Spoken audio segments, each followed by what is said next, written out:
இன்றைய வாக்குத்தத்தம் 147 சங்கீதம் 12வது வசனம். எருசலேமே கர்த்தரை ஸ்தோத்திரி, சீயோனே உன் தேவனை துதி. அருமையானவர்களே, நம்ம கர்த்தரை துதிக்குன்னு நம்மளுக்கு எதிர்பார்க்குறாரு. இந்த ஜனங்களை எனக்கென்று ஏற்படுத்தினே இவர்களின் துதியை சொல்லி வருவார்கள் சொல்லியிருக்கிறாரு.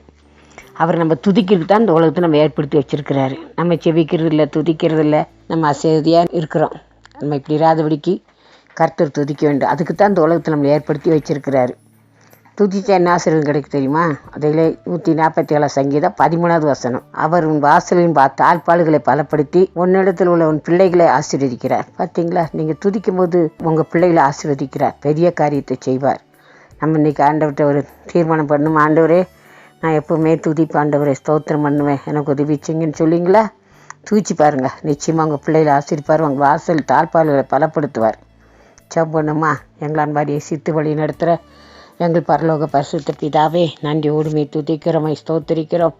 சர்வல்லமுள்ள தேவனை கர்த்தாவே, நோக்கி நாங்கள் பார்க்குறோம். இந்த வாக்குத்தத்தம் கேட்டுக்கொண்டு உங்கள் குடும்பம் முழுவதும் ஆசிரியங்க, அவங்க பிள்ளைகளை ஆசிரியங்க, தேவைகளை சந்திங்க.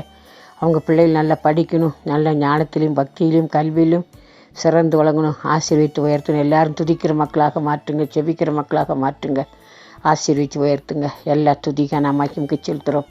யாஸ்பா நாமத்தில் தாழ்மையாக கெஞ்சுகிறோம் பரமபிதாவே, ஆமென்.